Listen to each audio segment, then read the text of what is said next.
Hello everyone. तो आज हम करेंगे एनसीईआरटी 7th क्लास का सोशल साइंस का चैप्टर 1 इन्वायरमेंट। तो बेटा इसमें स्टार्टिंग में एक छोटी सी स्टोरी बताई हुई है कि रवि लंबी छुट्टियों के बाद जब स्कूल जाता है तो वो देखता है कि जो उनके खेल का मैदान था, प्लेग्राउंड था, उसमें क्या है, खुदाई हो रही होती है।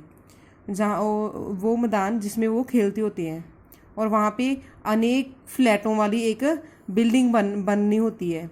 ठीक है, तो ये देख के रवि थोड़ा सा निराश हो जाता है कि यहाँ पे हम खेलते थे, फूल खिलते थे, तितलियाँ आती थी, वो मैदान क्या है अब नष्ट हो जाएगा। तो उसकी आंखों में आंसू आ जाते हैं। तो ये बात वो अपने क्लासमेट्स के साथ शेयर करता है। उसके बाद जो मॉर्निंग असेंबली होती है उसमें प्रिंसिपल जो होता है वो भी स्कूल का बताता है कि देखो हमारा जो इन्वायरमेंट है वो किस तरह से उसमें चेंजेस आ रही हैं। तो रवि जब अपनी कक्षा में पहुंचता है, अपनी क्लास में पूछता है, तो अपने टीचर से पूछता है कि जो इन्वायरमेंट है वो होता क्या है। तो शिक्षक बताता है, टीचर क्या बताता है कि जो कुछ भी हम अपने आसपास देखते हैं उसे इन्वायरमेंट बोलते हैं। जो भी कुछ हमारे आसपास है उसे बोलते हैं इन्वायरमेंट।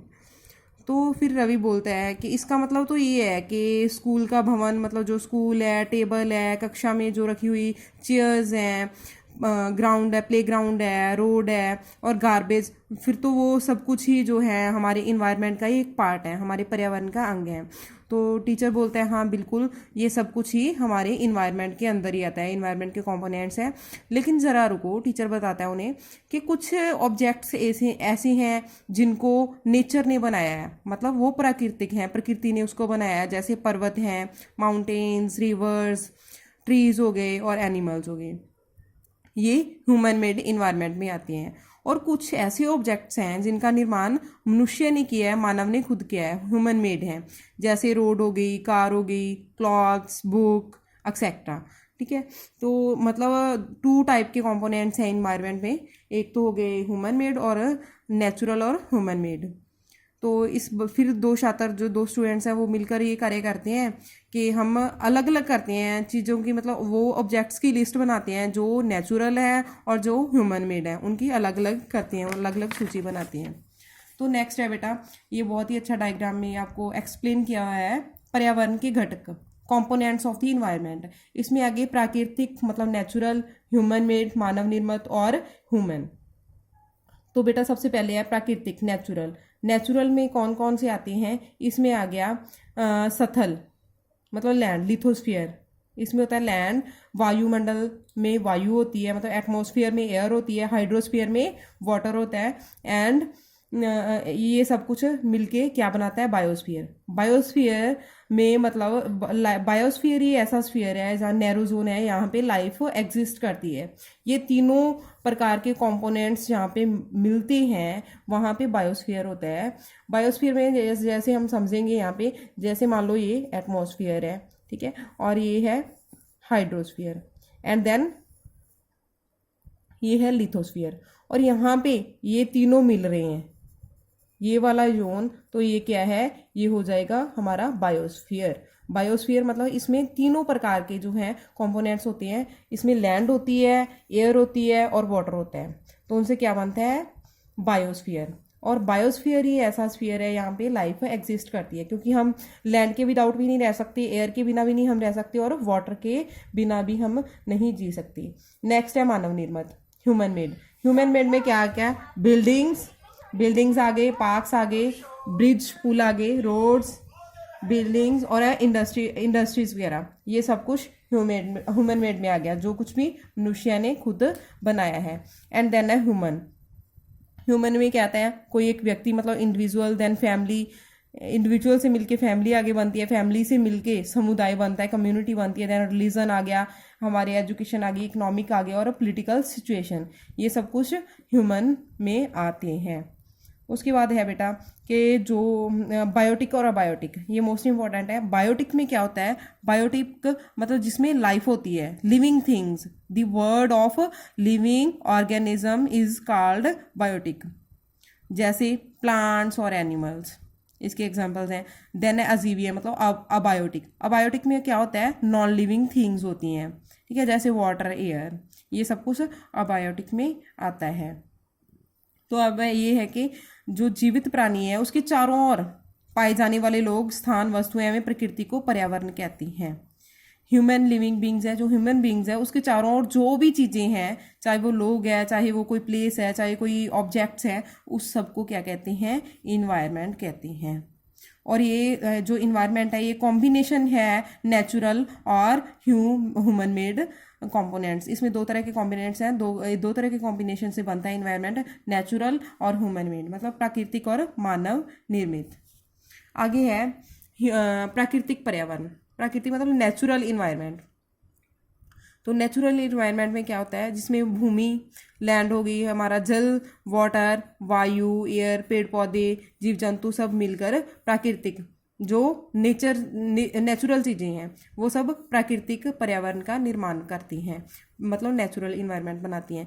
सथल मंडल, जल मंडल, वायुमंडल, जयमंडल के बारे में हम पढ़ेंगे। सथल मंडल क्या होता है? सथल मंडल लिथोस्फीयर। लिथोस्फीयर क्या होता है? जो पृथ्वी की सबसे ऊपर वाली प्रपटी है, क्रस्ट है, जिसपे हम रहते हैं, जिसपे पहाड़, पर्वत, मैदान है, रोड्स हैं, ये इसे बोलते हैं सथल मंडल, लिथोस्फीयर। लिथोस्फीयर क्या है? सॉलिड क्रस्ट और the hard top layer of the earth, that is called lithosphere, सथल मंडल। आगे है जल मंडल, हाइड्रोस्फीयर। जो जल का क्षेत्र है, वाटर का क्षेत्र है, उसे बोलते हैं जल मंडल। The domain of water is refer to as hydrosphere. जैसे रिवर्स आ गए, इसमें लेक्स आ गई, ओशंस, ये सब कुछ मिलके जलमंडल का निर्माण करते हैं, हाइड्रोस्फीयर। और ये सभी प्राणी के लिए आवश्यक है, ये तो हमें पता ही है कि पानी के बिना हम जीवित नहीं रह सकते।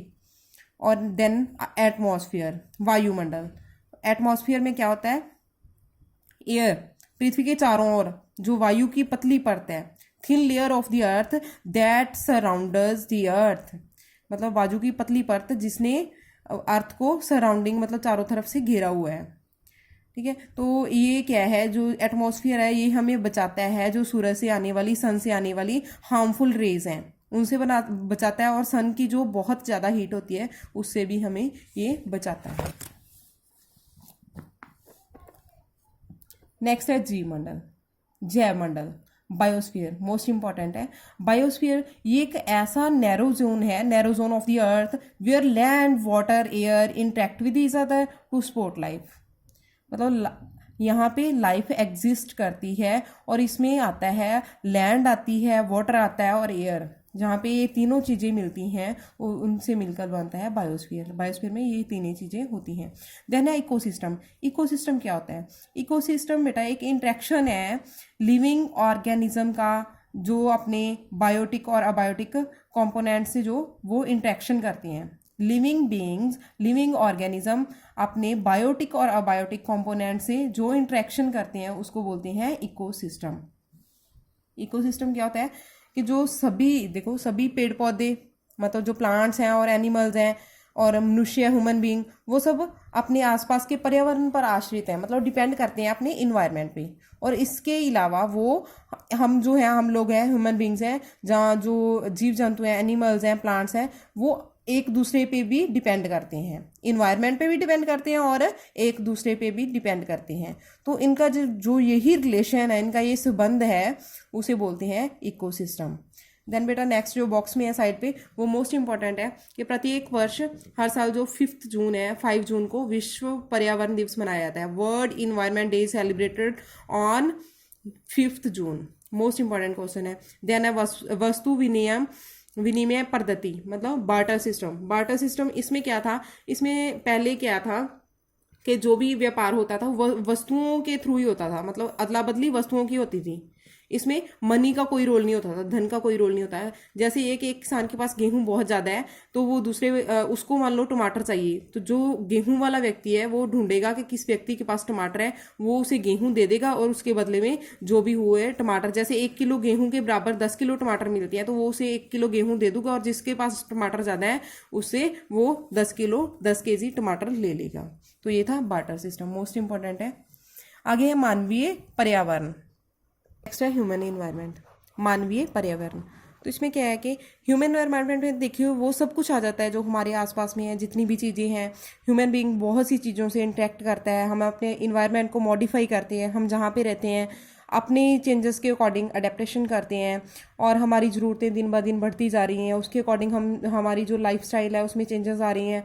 और जैसे धीरे धीरे ह्यूमन बीइंग्स ने क्या है कि क्रॉप्स को उगाना सीख लिया, क्रॉप्स को उगाना सीखा, उसके बाद उसने जानवरों को पालतू बनाना सीख लिया, व्हील की इन्वेंशन हो गई, और क्या है खाना जो है वो काफ़ी सरप्लस होना शुरू हो गया, मतलब खाना ज़्यादा होना शुरू हो गया। और उसके बाद लोगों ने शहरों में बसना शुरू कर दिया, बार्टर सिस्टम मतलब जो है वस्तुओं की अदला बदली का सिस्टम शुरू हो गया। उसके बाद कमर्शलाइजेशन मींस व्यापार करना शुरू कर दिया, ठीक है। और उसके बाद क्या है फिर इंडस्ट्रियलाइजेशन हुआ, मतलब ज़्यादा से ज़्यादा इंडस्ट्रीज बननी शुरू हुई और जो प्रोडक्शन है वो बहुत ज़्यादा मतलब सरप्लस होना शुरू हो गया। देन रेवोल्यूशन आई ट्रांसपोर्ट में, एंड देन कम्युनिकेशन में मतलब जो है इंफॉर्मेशन अब क्या है कि कुछ ही मिनटों में एक जगह से दूसरी जगह पहुंच जाती है। जैसे कि हम अब मैं क्या यूट्यूब पे वीडियोस बना रही हूँ और आप देख पा रहे हो, ये क्या है रेवोल्यूशन, कम्युनिकेशन में रेवोल्यूशन का ही एक एग्जाम्पल है। तो बस बेटा आज का हमारा चैप्टर यहाँ पे कंप्लीट होता है। Thank you.